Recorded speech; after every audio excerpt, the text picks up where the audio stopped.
Hello ladies and gentlemen, today's lesson is about electromagnetic induction. And the key word, of course, is this induction process. Most of the time, we call this induction for magnetism as Lenz's law. It's not about mathematical law, it's more about theoretical situation. How can I say? The easiest way you can understand this Lenz's law is when you think about Newton's law, action and reaction, Newton's third law to be precise. And it works completely opposite way as action and reaction. You're going to see what I mean by that at this point as time goes. So first thing first, induction means if you think about a little bit of an electric induction situation or charge by induction situation, you don't necessarily touch it. In fact, if you touch, it is called conduction. If it says induction, it's indirect way of charging something. If it's induction of magnetism, it's kind of like it used to be not magnet, but now you have some kind of magnetism by having some kind of physical relationship with a magnetized material and a permanent magnet. You're indirectly making unmagnetized material into a magnet for a very temporary moment, and there is a condition about it. First thing first, a little bit of history. Faraday's law. Faraday's law used magnetic flux, which is the one that we draw a lot of arrow back and forth in unmagnetized. Think about that way. Magnetic flux can be thought of the number, density, of the magnetic field that passed through a coil. To induce any type of magnetism, Faraday's found that you have to and must change the flux. So let's think about our coil situation. This is some kind of wire. You can literally have it as a coil, like the example that you will see below, or you can have a square cut flux inside of, or wire, sorry, inside of this external magnetic field. I'm going to put external. And at this point, generally they're permanent. Permanent external magnets. Have that in your mind. You need to have these two. To induce any type of current, you must change the flux. To change the flux, we need to understand about Lenz's law a bit.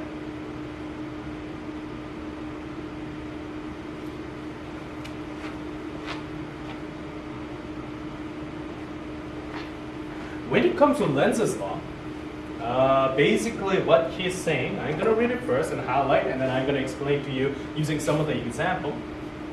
His law suggests this. An induced voltage produces an induced current whose magnetic field always fight the change. And this section is the most important segment of it. Always fight the change of the magnetic flux. So what I mean by that is this. If I try to bring magnet, I'm going to just put north side over here. If I try to bring magnets into, the funny thing about induction is there will be some kind of induced magnet that will fight against that direction. So you're going to temporarily create north of this situation. That's one quick example. On the other hand, funny thing will happen if I bring, and I'm just going to use this north side example, if I try to bring this magnet out of a coil or flux or something like that, funny thing is, induced magnetic field, try to pull it back. So try to bring this magnet back. So it's going to make it temporarily south side like that. So I jokingly say this example. Think about very young kindergarten kid. For example, mother says, you need to do your homework. The kids are kind of being resistant about it. And that's the key. Induced magnetic field always resists some kind of a change. So that's why I said it's kind of different version of action and reaction of Newton's third law. Because when you try to put in with the north side, the funny thing is you try to repel it. And north side is what's going to happen. Mr. Snell, could you phone the front office, please? Or, on the other hand, if I try to take this north side out, then funny thing is, the system wants it back. It doesn't want it to be left, it doesn't want it to be left of the system. So, temporarily, it's going to make it south. This induced magnetic field is so strong that when it comes to hands-on activity, you will notice that some of the magnets, if you drop it down inside of the hollow metallic pipe, like copper pipe, it's actually going to slow things down. It's going to actually go down a little slower because it's worked against the gravity at one situation. So let's give it a shot about some of the example. Before we go into the example, actually let's finish up some of these concepts. Lenz's law based on the laws of conservation of energy, which means the induced magnetic force does negative work. Because the thing is, why negative? It's always against. That's why. On the original motion.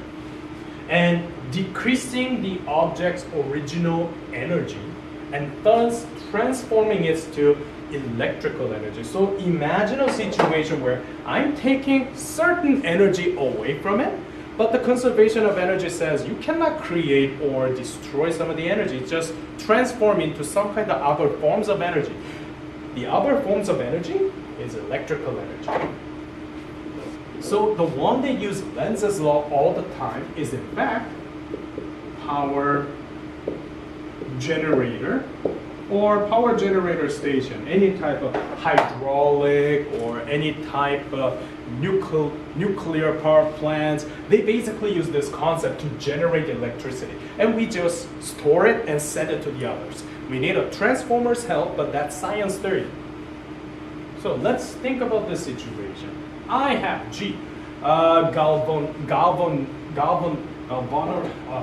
galvanometer is the one that you need to understand that this G represents. You can actually easily change it into voltmeter too.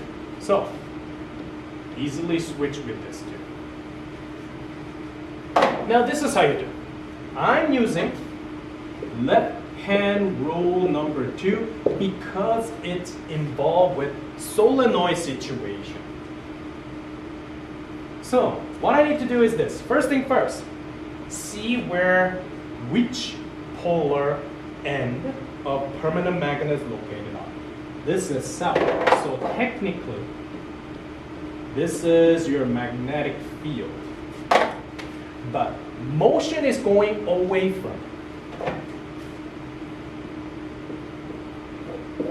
What's the opposite of motions? I'm sorry, and let me reword it. What's the opposite of motion away? What is opposite of moving away? Is actually coming closer. So my magnetic field being induced, it's in fact opposed to that actual motion. So I need to somehow make this system go closer to the South Pole. And there's only one way you can do it. Temporarily, if it's north on the west side and then south on the other side. Because if south is on the left side, then here's the thing. You're going to repel each other. That's the same direction of the motion. Attraction in this case is what you need to figure. And that's Lenz's law. And after that, it's your left hand rule number 2. So as you may see, my thumb is facing the west side. My forefinger is going down in front of you. So that should be my current direction. The way that you can draw is then the electron go down the hoop and it's go up, left, left to down. That blue arrow that I put is the answer for my induced electron flow. So check. It is going, if you want to put, counterclockwise.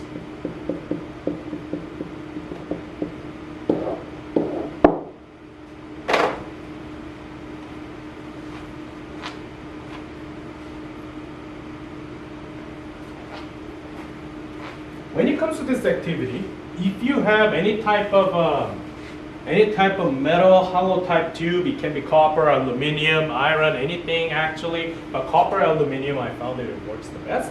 And then if you put a good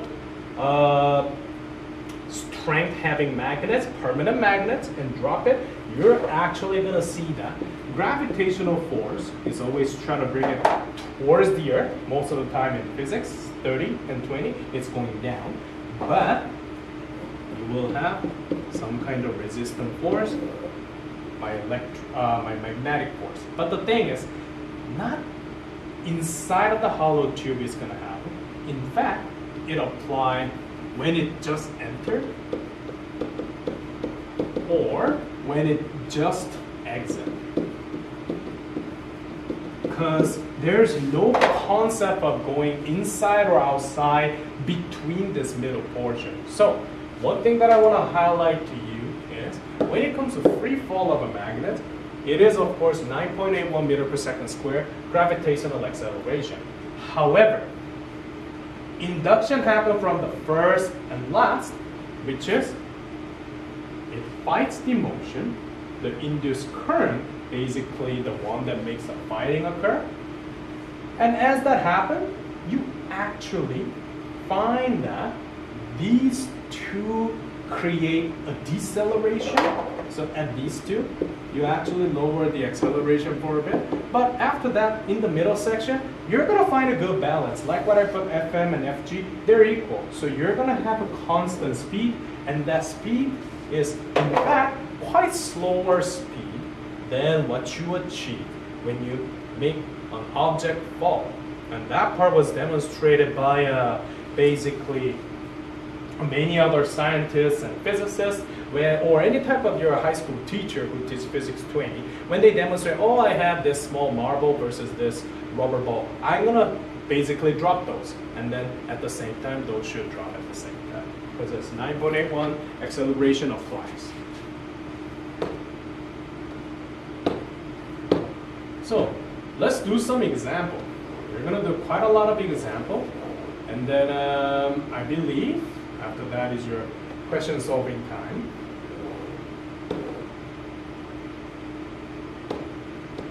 So first thing first, how can I use a conducting rod? So it's a straight wire, but it should be perpendicularly placed to the magnetic field. So when I say magnetic field, always remember I'm talking about external magnetic field. So some kind of permanent magnets outside, something like that. And the potential difference is what you may see, but in any case. Let's do a quick example. Determine the direction of induced electron flow around the circuit. This is the one where I'm gonna use hand rule number 3, left hand rule specifically, because ILB, you guys need to remember, that's the one where current, L for length of the wire, and B external magnetic field. You need to do some theory question based on that, then that's when left hand rule number 3 is applied. 90 degrees for each other. Now, first thing first, actual motion is going towards east, which means I need to understand that my magnetic force should be completely opposite direction to that. Now, you may wonder, B is going into the page. So take out your left hand, it's into the page, but you may notice that if I have a circuit that's going up, my palm is directing east. That doesn't agree with my opposing motion. So if I reverse it, as you may see, my thumb is going down, 4 fingers into the page, and palm on the left side. This is the only situation where I can satisfy the whole thing. My negative electron should go down, left, up, right. That's how you draw induced electron flow direction. And this direction, I'm gonna say, it is basically clockwise direction.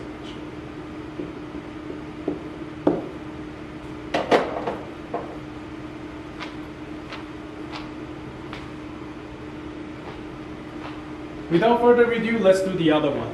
This time, determine the charge or in this case, which electrode, I guess, you have a magnetic field that is out of the page, and more importantly, I have an actual motion that goes west, which means I have to have my magnetic force completely other direction. And if I have push into the page, oh sorry, it is out of the page, so it should be other way around. It's kind of hard to see. But my forefinger should be outside of the page and my palm towards right side, and my thumb, as you may notice, is going towards Y. Which means my X is my negative electron, my Y is my positive electron. So again, depends on what type of situation is. If it's solenoid, use your rule number 2, thumbs up, thumbs down, some side situation. Or if you're dealing with 90-degree perpendicular situation, rule number 3, palm, 4 fingers, and your thumb, which is 90 degree to every single thing. All right, let's look at our number 2 situation. This is where Lenz's law, that is involved with external magnetic field into the page for every single thing, but at the same time, I need to deal with any type of loop of wire that I need to deal with. One has an entering situation, one is already inside, one is exiting situation. I'm going to talk about each situation a little differently, but easiest one is, what if it's already inside of the field?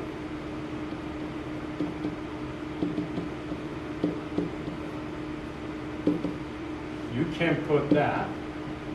My induced magnetic field is 0 because I am not opposing any type of enter-exit situation. You're already inside of the field. So what you need to understand is induced electron flow, not applicable for that situation. But when you enter, it is different. So let's give it a shot. First thing first, I want you to focus on what is already entered in here. So do not focus on when it's outside.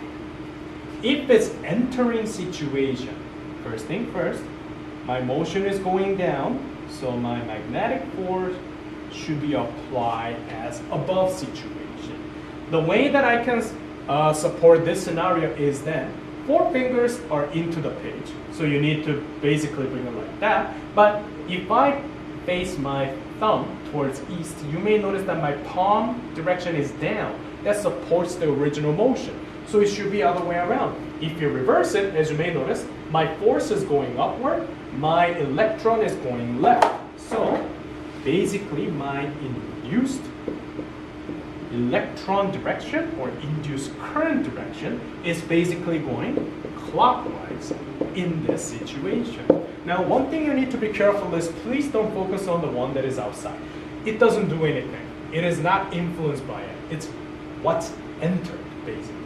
It's what you need to be careful.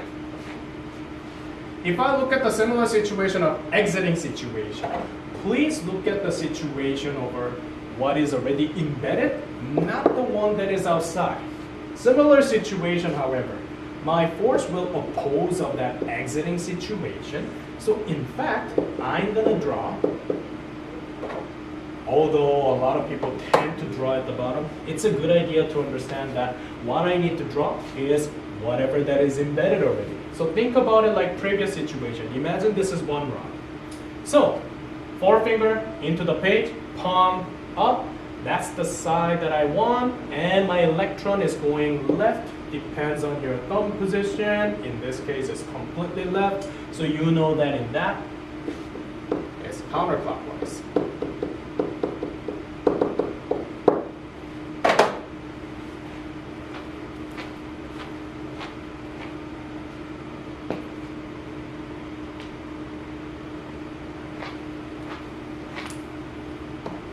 That was my lesson about Lenz's law, ladies and gentlemen. That basically concludes the last half of Unit B. And Unit B is 30% portion of Physics 30.